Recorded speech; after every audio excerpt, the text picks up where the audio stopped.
दर्पण सूत्र के बारे में हम बता रहे थे कि आखिर दर्पण सूत्र होता क्या। तो जो दर्पण सूत्र होता है अभी वहां पे लिखे नहीं है, लेकिन देखिए हम फिर से यहाँ पे लिख दे रहे हैं 1/f equal to 1/u plus 1/v। हम क्या पूछे कि दर्पण सूत्र होता क्या है, ठीक है। तो देखिए f बराबर, तो आप लोग जानते हैं कि f किसे कहते हैं, तो f फोकस दूरी को कहते हैं, फोकस दूरी को। अब u क्या है इसमें, ये है वस्तु की दूरी, क्या है वस्तु की दूरी, और यह v क्या है, तो यह है प्रतिबिंब की दूरी, क्या है प्रतिबिंब की दूरी। अब आप लोग देखिएगा कि जो दर्पण सूत्र होता है वो दर्पण सूत्र होता क्या है। तो जो दर्पण सूत्र होता है वो होता है कि वस्तु की दूरी, प्रतिबिंब की दूरी और फोकस दूरी में क्या करता है, संबंध बताता है। क्या बताता है, संबंध बताता है। अब यहाँ तक समझ गए, तो अब आइए आगे का कार्यक्रम शुरू करते हैं। जैसे कि देखिए ये क्या है, एक अवतल दर्पण है, और ये क्या है मुख अक्ष, क्या मुख अक्ष है। यहाँ पे क्या है, ध्रुव है, यहाँ पे क्या है फोकस है, और यहाँ पे क्या है वक्रता केंद्र है। हम वस्तु को कहाँ पे रखते हैं, वक्रता केंद्र अनंत के बीच में। जब हम किसी वस्तु को वक्रता केंद्र और अनंत के बीच रखते हैं तो उसका प्रतिबिंब कहाँ बना है, फोकस और वक्रता केंद्र के बीच में। यहाँ पे क्या है प्रतिबिंब बना है। अब आइए हम इसका नामकरण करते हैं। जैसे कि हम ये जो दर्पण है, इधर होगा m और इधर होगा m डैश। अब देखिएगा ये जो वस्तु है ये होगा a और ये होगा b, और इसका प्रतिबिंब बना है तो इसको कहेंगे a डैश और इसको कहेंगे b डैश। यहाँ तक कोई दिक्कत नहीं होगा। अब देखिएगा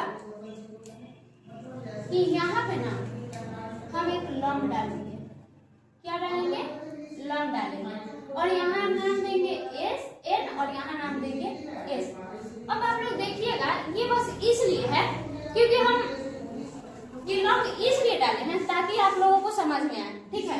ये लंब हम इसलिए डाले हैं ताकि आप लोगों को समझ में आए। अन्यथा जब हम दर्पण को बहुत छोटा मानेंगे तो पता नहीं चलेगा कि एन कहाँ है, एस कहाँ है, पी कहाँ है, नहीं पता चलेगा, ठीक है। अब देखिएगा, अब हम जितना चित्र में समझा है ना बस उसी को लिख देंगे, ठीक है।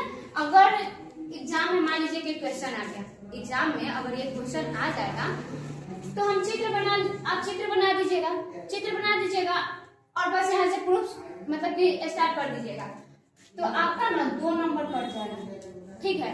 इसलिए जैसे ही आप चित्र को बनाइएगा उसके बारे में लिख दीजिएगा, जो भी कुछ पता हो बस चित्र को देख देख के लिख दीजिएगा। जैसे कि हम लिख रहे हैं, यहाँ पे लिखेंगे माना कि m कॉमा m डैश एक अवतल दर्पण है जिसका ध्रुवी तथा वक्रता केंद्र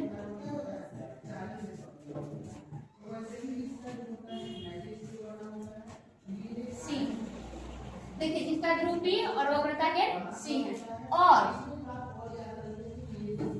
AB एक वस्तु है, और AB एक वस्तु है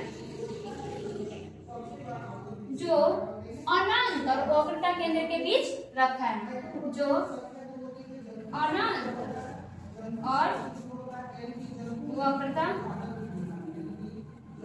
केंद्र के बीच रखती है।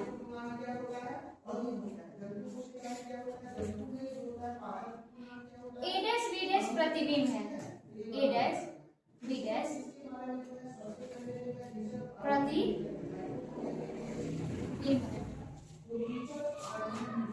जो फोकस और वक्रता केंद्र के बीच स्थित है, जो फोकस और वक्रता केंद्र के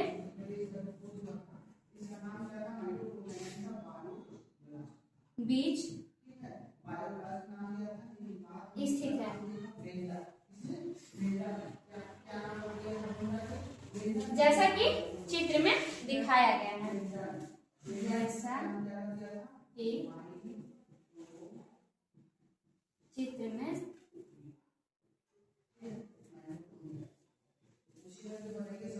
दिखाया गया है। अब देखिएगा इसमें से हम जितना पॉइंट लिखे हैं वो सब बस यही वाला है, ठीक है। जितना भी पॉइंट लिखे हैं वो बस जो चित्र में दर्शाया गया है उसी को हम लिख दिए हैं। अब चलिए हम सिद्ध करते हैं। जैसे कि हमको देखना है, इसको सिद्ध करना है, तो इसमें हम 4 त्रिभुज को लेंगे। कितने त्रिभुज को? 4 त्रिभुज को। 4 त्रिभुज को लेंगे, एक ये और एक ये और एक ये चारों त्रिभुज के क्या करेंगे?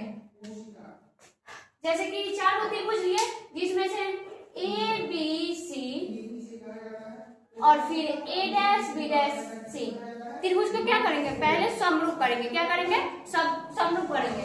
पहले ये दोनों त्रिभुज को समरूप करेंगे, फिर उसके बाद ये दोनों त्रिभुज को समरूप करेंगे। अब देखिएगा आप लोग,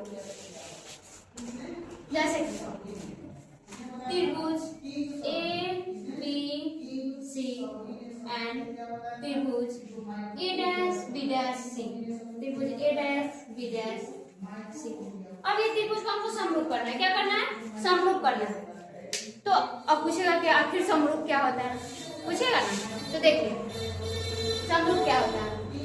यदि कोई दो त्रिभुज का 2 कोण बराबर हो, यदि कोई 2 त्रिभुज का 2 कोण बराबर हो तो त्रिभुज कैसा होगा?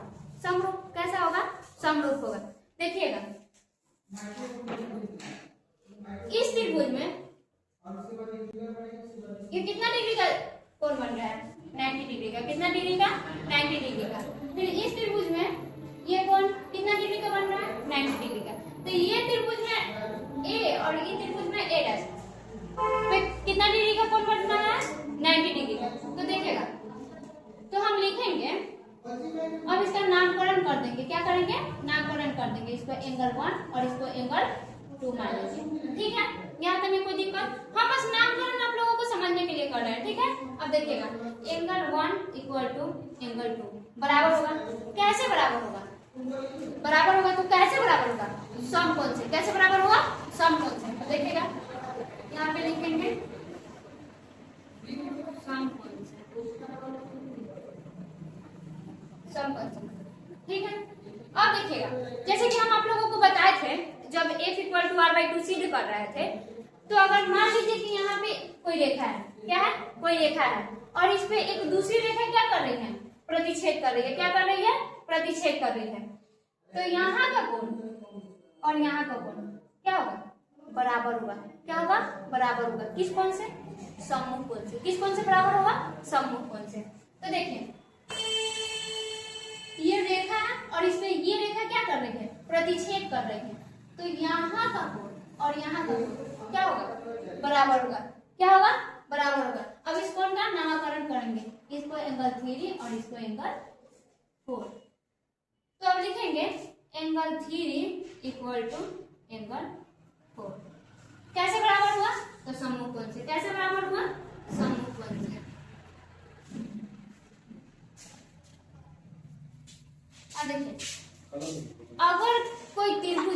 अगर कोई दो त्रिभुज का 2 कोण बराबर होता है, अगर कोई 2 त्रिभुज का 2 कोण बराबर होता है तो त्रिभुज कैसा होता है? समरूप। कैसा होता है? समरूप। देखिए इस त्रिभुज में ये एंगल 1 और एंगल 3 और इस त्रिभुज में एंगल 2 और एंगल 4 बराबर है ना जी। ये वाला और ये वाला जब कोई 2 त्रिभुज का 2 कोण बराबर हो जाए तो त्रिभुज कैसा होता है? समरूप। कैसा होता है? समरूप। तो बस अब यहाँ पे लिखेंगे त्रिभुज ए बी सी समरूप त्रिभुज ए डैश बी डैश सी। कोई दिक्कत? कोई दिक्कत तो नहीं हो रहा है, होगा। अब देखिएगा, अब एक बात ध्यान दीजिएगा, अगर कोई 2 त्रिभुज आपस में समरूप हो, अगर कोई 2 त्रिभुज आपस में समरूप हो तो उसके संगत भुजाओं का अनुपात क्या होता है? बराबर होता है। उसके संगत भुजाओं का अनुपात बराबर होता है। जैसे कि देखिएगा, समगत भुजाओं का अनुपात क्या होता है, लंब बटा लंब इक्वल टू आधार बटा आधार, आधार बटा आधार। तो यहाँ पे करेंगे, देखिए ये त्रिभुज का नाम ये हो गया ए बी बटा ए, और ये वाला त्रिभुज का नाम क्या होगा, ए डैश बी डैश, फिर इक्वल टू देंगे। अब देखिएगा ये त्रिभुज का आधार क्या होगा, ए सी, और ये त्रिभुज का आधार क्या होगा, ए डैश सी। ठीक है, यहां तक कोई दिक्कत नहीं होगा। अब देखिएगा इसको क्या मानेंगे, इक्वेशन फर्स्ट, इसको क्या मानेंगे, इक्वेशन फर्स्ट। अब देखिएगा सेम हम जब आप लोगों को बता रहे थे तो बोले थे कि ये दोनों त्रिभुज को जैसे ही समरूप करेंगे, फिर उसके बाद दूसरा प्रोसेस ये दोनों त्रिभुज को समरूप करेंगे। ठीक है, तो अब देखेंगे त्रिभुज एन एस एफ तथा त्रिभुज ए डैश बी डैश एफ में, देखिए त्रिभुज एन एस एफ एंड त्रिभुज ए डैश बी डैश एफ, ए डैश बी डैश एफ। अब देखिएगा जैसा कि इस दोनों त्रिभुज को समरूप किए हैं, उसी तरह ये दोनों त्रिभुज को भी समरूप करेंगे। तो देखिए यहाँ पे 90 डिग्री का एंगल बनेगा और यहाँ पे 90 डिग्री का एंगल बनेगा। तो लिखेंगे, इसका नामकरण कर देंगे एंगल 5 और इसका नामकरण कर देंगे एंगल 6। तो देखिए एंगल 5 इक्वल टू एंगल 6 कैसे बराबर हुआ, तो समकोण से। कैसे बराबर हुआ, समकोण से। अब देखिएगा फिर से समझिएगा, ये कोई रेखा है, इस पे एक रेखा प्रतिच्छेद कर रही है, तो यहाँ का कोण और यहाँ का कोण क्या होगा, बराबर होगा। किस कोण से, तो सम्मुख कोण से। किस कोण से, सम्मुख कोण से। तो देखिए यहाँ कोई रेखा है और इस पे ये वाला रेखा प्रतिच्छेद कर रही है, तो यहाँ का कोण और यहाँ का कोण क्या होगा, इक्वल होगा। किस कोण से, सम्मुख कोण से। तो अब इसको मान लेंगे एंगल 7 और इसको मान लेंगे एंगल 8। तो एंगल 7 इक्वल टू एंगल 8 बराबर जाके किससे, सम्मुख कोण से। किससे, सम्मुख कोण से। अब देखिएगा अगर कोई दो त्रिभुज में दो कोण बराबर हो तो वो कैसा त्रिभुज होगा, समरूप। कैसा त्रिभुज होगा, समरूप। जैसे कि देखिए अब लिखेंगे त्रिभुज एन एस एफ समरूप त्रिभुज ए डैश बी डैश एफ। अब अभी आप लोगों को बताया है कि जैसे दो त्रिभुज आपस में समरूप हो, दो त्रिभुज आपस में समरूप हो तो उसके संगत भुजाओं का अनुपात बराबर होता है। उसके संगत भुजाओं का अनुपात बराबर होता है। अब देखिएगा इसमें भी वही बात होगा, लंब बटा लंब इक्वल टू आधार बटा आधार।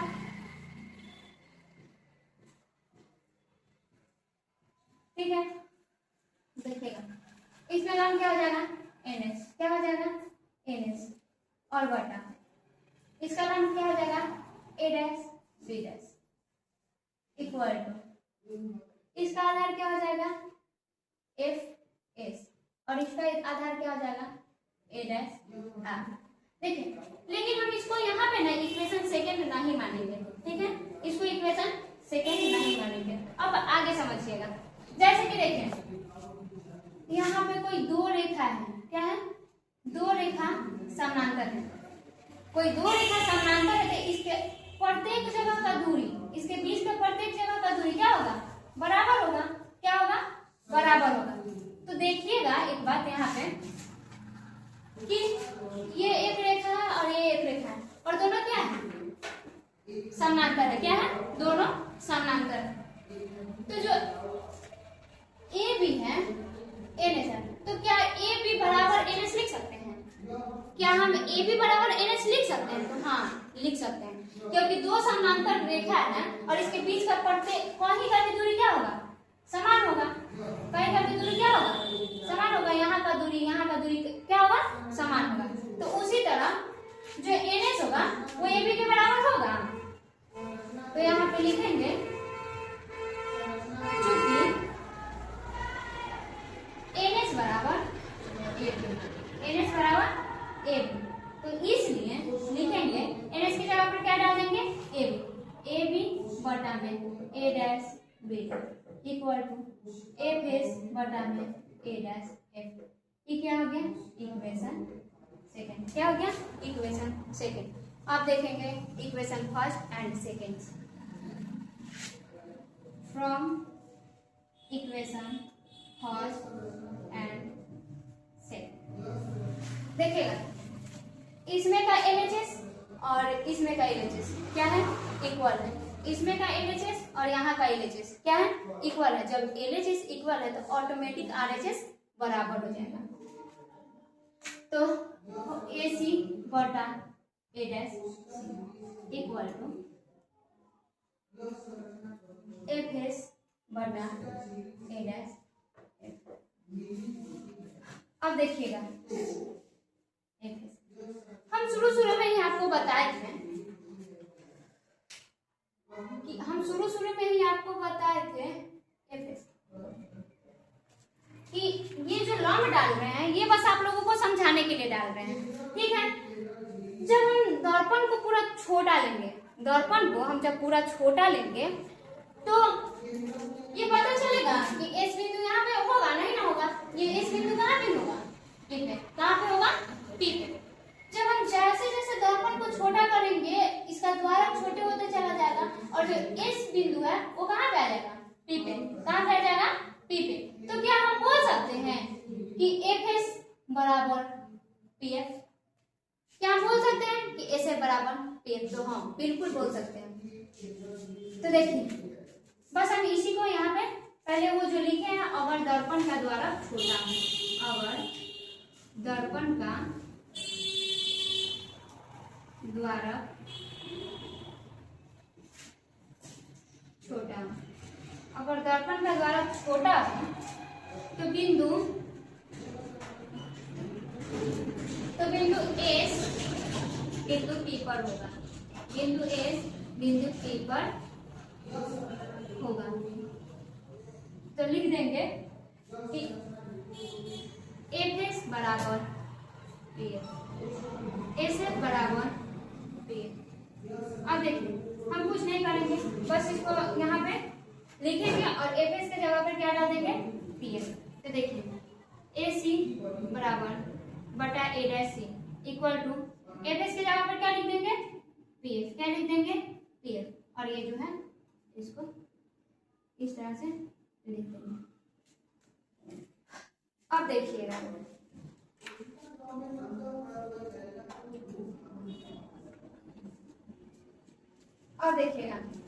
AC। अब मान लीजिए कि यहाँ पे कोई रेखा है, ठीक है। ये जो हम मुख अक्ष खींचे हैं, वो हमको क्या निकालना है AC। क्या निकालना है AC। तो यहाँ पे A हो जाएगा और यहाँ पे क्या है C है। और अगर हम दर्पण में हमारा अगर कोई भी किसी भी चीज का दूरी नापते हैं, किसी भी वस्तु का दूरी नापते हैं तो वह कहाँ से नापते हैं ध्रुव से। कहाँ से नापते हैं ध्रुव से। तो इसलिए यहाँ पे क्या हो जाएगा पोल। क्या हो जाएगा पोल। देखिएगा अगर हमको यहाँ से यहाँ तक की दूरी ज्ञात करनी है, अगर हमको यहाँ से यहाँ तक की दूरी ज्ञात करनी है तो पूरा में से इतना को घटा देंगे। ये पूरा में से इतना को घटा देंगे तो क्या मेरा इतना दूरी नहीं निकल जाएगा, निकल जाएगा। तो देखिए AC निकालना है तो AP माइनस PC कर देंगे, AP माइनस PC कर देंगे तो AC का दूरी निकल जाएगा। तो यहाँ लिखेंगे AP माइनस PC, ठीक है बटा। फिर अब देखिएगा A डैश C। अब क्या निकालना है A डैश C। तो देखिए यहाँ पे क्या है पहले C है और फिर यहाँ क्या है A डैश और यहाँ पे क्या है P। जब हमको इतना दूरी ज्ञात करना है तो इसमें से इतना को क्या करेंगे घटा देंगे। क्या करेंगे घटा देंगे। तो लिखेंगे PC माइनस PA डैश। तो C डैश का मान निकल जाएगा। तो देखिएगा यहाँ पे लिखेंगे PC माइनस PA आप लिखेंगे इक्वल टू पीएफ, पीएफ को पीएफ ही रहने देंगे, पीएफ को पीएफ ही रहने देंगे। अब देखिएगा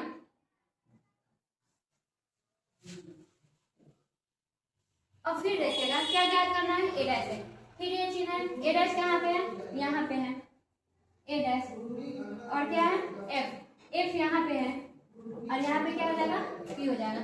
इतना दूरी ज्ञात करने के लिए इतना में से इतना को क्या कर देंगे, घटा देंगे। ए डैश पी में से पी एफ को क्या करेंगे, माइनस कर देंगे। तो देखिए यहाँ पे लिखेंगे A dash P minus P F. यहाँ पे कोई दिक्कत है नहीं होगा। अब देखिएगा चिन्ह परिपाटी से, किसे अब चलेंगे चिन्ह परिपाटी। देखिए चिन्ह परिपाटी समझेंगे, चिन्ह परिपाटी से, चिन्ह परिपाटी से देखिए पीए को क्या बोलेंगे, पीसी को क्या बोलेंगे, पी ए डैश को क्या बोलेंगे और पीएफ को क्या बोलेंगे। देखिए पीए, तो ये यहाँ पे क्या है वस्तु, क्या है वस्तु है। तो देखिए पी से ए के बीच की दूरी का क्या कहेंगे, वस्तु की दूरी। क्या कहेंगे, वस्तु की दूरी, जिसे हम किस चीज से डिनोट करते हैं, यू से। किससे डिनोट करते हैं, यू से। देखिए यू से, लेकिन यहाँ पे माइनस लगेगा। और माइनस क्यों लगेगा, देखिएगा जब दर्पण के, जब ये कोई दर्पण है यहाँ पे, अगर दर्पण के बाएं साइड, अगर दर्पण के बाईं तरफ, अगर दर्पण के बाईं तरफ हम किसी वस्तु को रखेंगे, अगर हम दर्पण के बाईं तरफ किसी वस्तु को रखेंगे तो वस्तु की दूरी क्या होती है, निगेटिव में। क्या होती है, निगेटिव में। इसलिए यहाँ पे हम u के आगे क्या लगाए, माइनस लगाए। अब देखिए पीसी, पीसी क्या होता है, वक्रता केंद्र। क्या होता है, वक्रता केंद्र।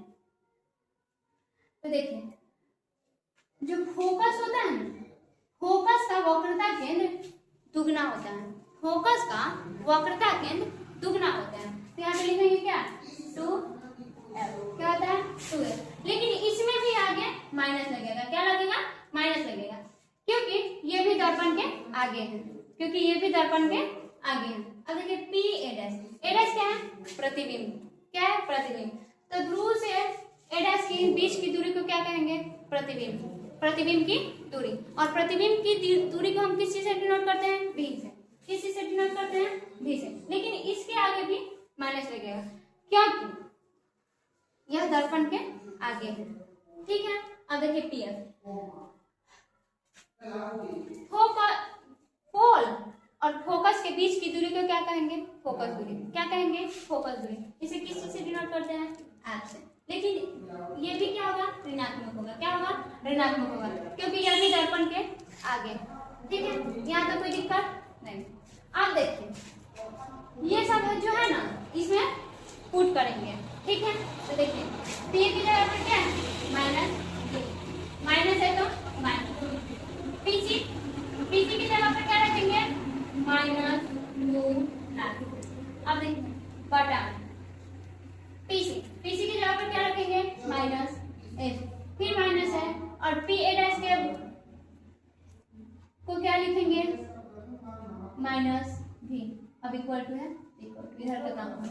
अब देखिए पीएफ, पीएफ को क्या लिखेंगे, माइनस एफ बटा ए डैश पी को क्या लिखेंगे, माइनस भी, माइनस ब्रैकेट पीएफ को क्या लिखेंगे, माइनस एफ। देखिए अब बस इसी को क्या करता है, सॉल्यूशन करना है। देखिए माइनस यू है तो minus you, minus minus plus, minus में माइनस से गुणा करेंगे तो क्या होगा, प्लस, तो प्लस, फिर 2f है तो बटा माइनस एफ, फिर माइनस में माइनस से गुणा करेंगे तो क्या हो जाएगा, प्लस भी। अब देखिएगा ये क्या होगा, माइनस एफ।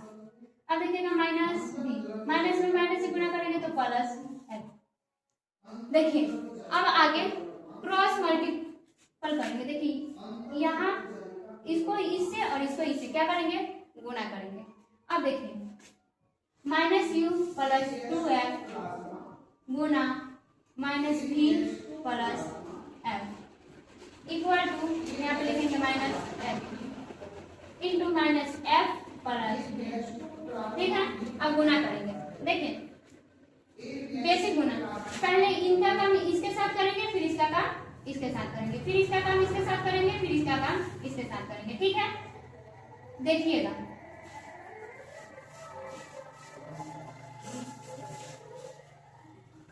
देखिएगा, माइनस में माइनस से गुना करेंगे तो प्लस, यू में बी से गुना करेंगे तो यू बी, फिर जो माइनस है इसको एफ के साथ गुना करेंगे, तो माइनस में अगर प्लस से गुना करेंगे तो क्या आ जाएगा माइनस, यू में एफ से गुना करेंगे तो यू। अब इसका काम हो गया, अब इसका काम प्लस में माइनस से गुना करेंगे तो माइनस, 2f में b से गुना करेंगे तो 2fb। अब देखिए e भी प्लस और e भी plus, plus plus plus, 2f में f से गुना करेंगे तो 2f² इक्वल टू, अब देखिएगा माइनस में माइनस से गुना करेंगे तो प्लस, कोई गलती कर दिए सर, देखिए हमसे ना थोड़ा एक मिस्टेक हो गया था, यहाँ पे पीसी की जगह पर क्या रखेंगे -2f, तो पीसी की जगह पर केवल मिस्टेक से क्या रख दिए, केवल f रख दिए, तो यहाँ पे क्या हो जाएगा -2f, ठीक है, कुछ गलती नहीं हुआ। फिर इसके बाद से यहाँ पे ये हो गया, तो यहाँ पे भी 2 ही होगा, ठीक है, यहाँ पे भी। अब देखिए फिर यहाँ पे भी क्या होगा -2f। अब देखिएगा माइनस में माइनस से गुना करेंगे तो प्लस, f में 2f से गुना करेंगे तो 2f², फिर प्लस में माइनस से गुना करेंगे तो माइनस f भी, ठीक है, यहाँ तक कोई दिक्कत। अब देखिए ये इधर प्लस में है, बराबर के इधर e प्लस में और बराबर के इधर ये भी प्लस में, अगर इसको इधर ले आएंगे तो माइनस में हो जाएगा, इससे अच्छा है कि अभी काट देंगे, तो इसको काट देंगे, ठीक है। अब देखिए जो प्लस में है केवल इसको ही यहाँ रखेंगे, बाकी सबको उधर भेज देंगे, तो यू भी इक्वल टू, पहले से माइनस एफ भी है, ये माइनस है उधर जाएगा प्लस हो जाएगा यू एफ, ये भी माइनस है उधर जाएगा तो प्लस हो जाएगा 2f। अब देखिएगा यू भी इक्वल टू, देखिएगा यहाँ पे प्लस में 2f भी है और यहाँ पे माइनस में f भी है, तो दो में से एक घट जाएगा तो क्या बचेगा f भी, क्या बचेगा f भी प्लस u है, ठीक है। अब क्या करेंगे, अब दोनों तरफ u भी f से भाग देंगे, दोनों तरफ u भी f से भाग देंगे, देखिए दोनों तरफ u भी f से भाग देने पर, ये हो गया। अब बच्चा लोग का पता नहीं उनका दिमाग कहाँ कहाँ रहता है, अब कोई बच्चा पूछ देगा कि बताइए हम u भी f से भाग क्यों देंगे, तो देखिए u भी f से भाग देंगे, जैसे कि हम रोटी बनाते हैं तो उसके लिए आटा सानते हैं, ऐसा तो नहीं कि माटी सान के रोटी बना देते हैं, नहीं, तो इसका जरूरी है क्योंकि हमको दर्पण सूत्र सिद्ध करना है, इसीलिए हम u भी f से भाग देते हैं, ठीक है। देखिए दोनों तरफ u भी f से भाग देने पर, देखिए u भी बटा में u भी f equal to f u भी f प्लस u f।